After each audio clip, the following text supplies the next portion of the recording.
மைண்ட்லெட்ஸ் நேயர்களுக்கு வணக்கம். நான் டாக்டர் தீபா லாலன். இன்னைக்கு நம்ம என்ன டாபிக் பத்தி டிஸ்கஸ் பண்ண போறோம் அப்படின்னா, மகர சங்கராந்தி புருஷன் எழுந்தருள் இருக்கக்கூடிய வாகனம், அவர் ஏந்தி இருக்கும் ஆயுதம், அவர் அணிந்திருக்கும் நவரத்னம், அதே மாதிரி அவருடைய கந்தம், உதிக்கும் திக்கு, உதிக்கக்கூடிய நட்சத்திரம், நாள், இதெல்லாம் பொறுத்து ஒவ்வொரு ராசிக்கும் பாத்தீங்கன்னா ஒவ்வொரு விதமான பலன்கள் அப்படின்றது குறிப்பிடப்பட்டிருக்கு. இது என்னடா இந்த அம்மா புதுசா சொல்றாங்களே அப்படின்லாம் யோசிக்காதீங்க. காரணம் என்ன அப்படின்னா, ஏறக்குறைய 2000 வருடங்களுக்கு மேல் பழமையானதுதான் பாத்தீங்கன்னா இந்த மகர சங்கராந்தி புருஷனை பார்த்து நம்ம ராசிகளுக்கு வரக்கூடிய பலன்களை கணிக்கிறது அப்படின்றது. எனக்கு தெரிஞ்சு ஒரு 30 வருஷம் முன்னாடியே கூட பாத்தீங்கன்னா இந்த மாதிரி கணிக்கிறது அப்படின்றது இருக்கதான் செஞ்சு. கிராமத்துல பெரியவங்க என்ன பண்ணுவாங்க அப்படின்னா, அந்த ஊர்ல கோயில் ஐயர் இருப்பாரு பாத்தீங்களா, அவங்க கிட்ட போயிட்டு கேட்பாங்க, இந்த புருஷன் எந்த வாகனத்துல வந்திருக்கா, என்னென்ன மாதிரி நாட்டுல நடக்கும், எங்க ராசிக்கு என்ன நடக்கும் இப்படின்னு பலன் கேட்டதா நிறைய செவி வழி செய்திகள் இருக்கு. நானே பார்த்திருக்கேன் அப்படின்னு வச்சுக்கோங்களேன். கொங்கு பெல்ட்ல இன்றளவும் நிறைய பேர்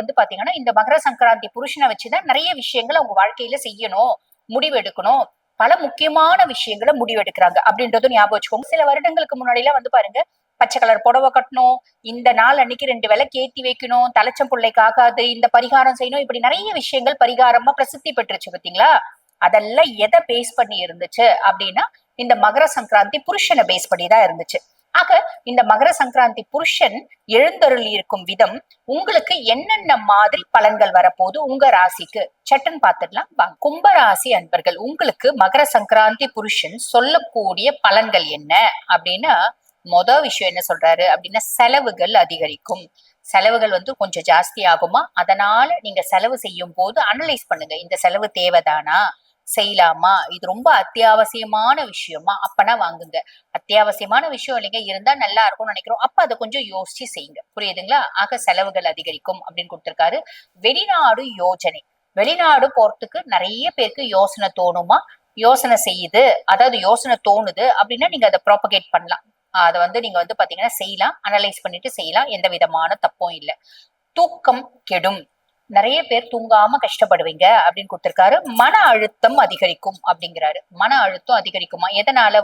ஒர்க் ஓரியன்டட் ப்ரெஷர்ஸ் இருக்கும், அதனால மன அழுத்தம் அதிகரிக்கும். தியானம் நல்லது அப்படின்னு கொடுத்திருக்காங்க. அப்ப நம்ம மனசை அமைதிப்படுத்தக்கூடிய விஷயம் எதுவா இருந்தாலும், ஒரு சிலருக்கு பாருங்க கோயிலுக்கு போனா மனசு அமைதியாகும், ஒரு சிலருக்கு பாத்தீங்கன்னா சீரியல் பார்த்தா மனசு அமைதியாகும், ஒரு சிலருக்கு வெளியே வாக் போனா அமைதியாகும். ஆக உங்களுக்கு என்ன பண்ணா மனசு அமைதியாகுமோ அந்த விஷயத்த செய்யுங்க, செஞ்சா நல்லது அப்படின்னு சொல்லலாம்.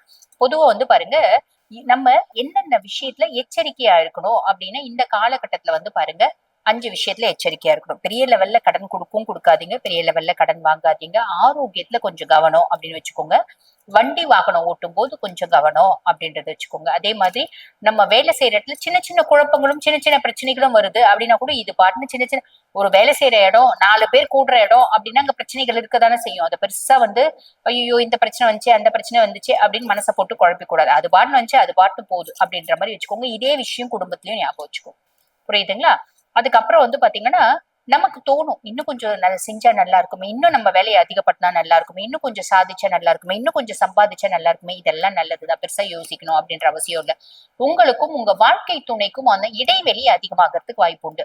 எனக்கு டைமே இல்லைங்க, வேலை பலம் அதிகமாறிடுச்சு, என் ஒய்ஃப் கூட டைம் ஸ்பெண்ட் பண்ணவே நேரம் இருக்க மாட்டேங்குது, என் கணவரோட நேரம், அதாவது நேரத்தை பாத்தீங்கன்னா ஸ்பெண்ட் பண்றதுக்கே எனக்கு டைம் இல்லை அப்படின்ற ஒரு அமைப்பு. அப்ப நம்ம என்ன பண்ணணும் அப்படின்னா, உங்களோட வாழ்க்கை துணை கிட்ட நீங்க சொல்லிடணும், எனக்கு வேலை பலம் ரொம்ப இருக்குமா, இவ்வளவு சம்பாரிச்சாதான் நம்ம குழந்தைங்களை நல்ல கான்வென்ட்ல படிக்க வைக்க முடியும், நம்ம செலவு பண்ண முடியும், வீட்டுல சமையல் செய்யற அம்மாக்கு நம்ம சம்பளம் கொடுக்க முடியும், வீட்டுல வேலை செய்யற அம்மாக்கு சம்பளம் கொடுக்க முடியும், அதனால உழைக்கணும். அதனால எனக்கு உங்க கூட நேரம் அதாவது உங்க கூட நான் டைம் நிறைய ஸ்பெண்ட் பண்ண முடியல, கொஞ்சம் பொறுமையாயிரு அப்படின்றத சொன்னா நல்லது. சொல்லனா என்ன பண்ணுவாங்க, இந்த மனுஷன் எப்ப பாரு கம்ப்யூட்டரோடவே இருக்காரு, லேப்டாப்போடவே இருக்காரு, ஐபேடோடவே இருக்காரு, யாரு கூடயோ சேட் பண்றாரு அப்படின்ற மாதிரி தப்பா புரிஞ்சுப்பாங்க. இதே மாதிரி விஷயத்த உங்களோட பிசினஸ் பார்ட்னர் கிட்டயும் நீங்க சொல்லுங்க. எதை செஞ்சாலும் பிசினஸ் பார்ட்னர் கிட்ட சொல்லிட்டு செய்யறது. ஒரு பார்ட்னர்ஷிப் கன்சர்ன் வச்சு நீங்க நடத்துறீங்க அப்படின்னா, உங்க பிசினஸ் பார்ட்னர் கிட்ட சொல்லிட்டு செய்யறது. அப்ப இந்த விஷயத்த செய்ய போற, இப்படி செய்ய போற, இதை இந்த மாதிரி செய்ய போற அப்படின்றத நம்ம சொல்லிட்டு அவங்களோட பெர்மிஷனோட செய்யறோம் அப்படின் போது நல்லதுங்க. கணவன் மனைவி கிட்ட ஒரு கேப் வர்றதுக்கான வாய்ப்பு உண்டு, அதுல மட்டும் கொஞ்சம் கவனம் அப்படின்னு வச்சுக்கோங்க. அதே மாதிரி பூர்வீக சொத்து பத்து வீடு வாசல்லாம் இருக்குன்னா, அது நிறைய பேருக்கு கைக்கு சேர்றதுக்கான பிராப்தம் இருக்குங்க. பூர்வீகம் சார்ந்து நல்ல செய்தி அப்படின்றது வரத்துக்கான பிராப்தம் உண்டு. குழந்தைங்க ரீதியா இருந்து வந்த மனக்கசப்பு, மனசஞ்சலம், மனக்குழப்பம் இதெல்லாம் மாறுறதுக்கான காலகட்டம். கடன், நோய், எதிரி இதுல இருந்து முழுசும் வெளியே வர்றதுக்கான ஒரு காலகட்டம். செய்யக்கூடிய தொழில்ல ஒரு மேன்மை, முன்னேற்றம் அப்படின்றது வரும். கவலைப்படாதீங்க. நிறைய வந்து ஹார்ட் ஒர்க் பண்றீங்க அப்படின்னா சுப செலவு அப்படின்றது ஒரு நடக்கும். நிறைய பேர் வீடு வாங்குவீங்க, கார் வாங்குவீங்க, ஏதோ ஒண்ணு ஒரு சுப விஷயம். கடைசி ஒரு 10 கிராம் கோல்டு, அது கோல்டு இல்ல, அது கூட பெருசுன்னு சொல்லுவீங்க. கடைசி ஒரு 10 கிராம் வெள்ளியானா வாங்குவீங்க, ஒரு 2 கிராம் கோல்டானா வாங்குவீங்க அப்படின்னு சொல்லலாம். குடும்பத்துல எவ்வளவு செலவுகள் இருக்கு அப்படின்னாலும் காசு நடமாட்டம் இருந்துட்டே இருக்கிறதுனால ஓரளவுக்கு நல்லா இருக்கும் அப்படின்றது ஞாபகம் வச்சுக்கோங்க. நான் சொன்ன சின்ன சின்ன விஷயங்களை கவனமா இருக்கீங்க அப்படின்னா மட்டும் போதுமானது. இந்த வருடம் இனிமையான வருடமா அமையும். வாழ்த்துக்கு. இப்ப நான் சொன்னது வந்து பாத்தீங்கன்னா மகர சங்கராந்தி புருஷன் சொல்லக்கூடிய ஒரு பொதுவான பலன்கள். இந்த பதிவை பார்த்துட்டு இருக்கோங்க. ஆமா ஆமா, நாங்களும் வாழ்க்கையில சில முக்கியமான விஷயங்களை முடிவெடுக்கும் தருணத்துல இருக்கும். புதுசா பிசினஸ் ஆரம்பிக்கலாம்னு நினைக்கிறோம். பிள்ளைய வந்து காசு செலவு பண்ணி மெடிசன் சீட் சேர்த்தலாம்னு நினைக்கிறோம். பிள்ளைய வெளிநாடு அமைச்சு படிக்க வைக்கலாம்னு நினைக்கிறோம். பொம்பளை பிள்ளை லவ் பண்ணிட்டு இருக்கு, அந்த பிள்ளைய வந்து சமாதானப்படுத்தி இல்ல வீட்டுல வச்சு பூட்டி இன்னொரு பையனுக்கு கல்யாணம் பண்ணி கொடுக்கலாம்னு நினைக்கிறோம். இதெல்லாம் ஒத்து வருமா, ஒத்து வராதா?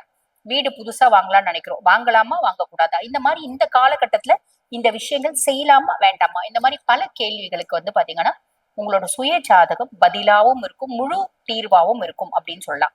ஆக உங்க சுய ஜாதகத்தை பார்த்துக்க விருப்பம் இருக்கு அப்படின்னா நான் பேசிட்டு இருக்கும் போதே எங்களோட வாட்ஸ்அப் நம்பர் கொடுத்திருப்போம். அந்த வாட்ஸ்அப் நம்பருக்கு கால் பண்ணி அப்பாயின்மெண்ட் ஃபிக்ஸ் பண்ணி என்கிட்ட பேசிக்கலாம். தேங்க்யூ.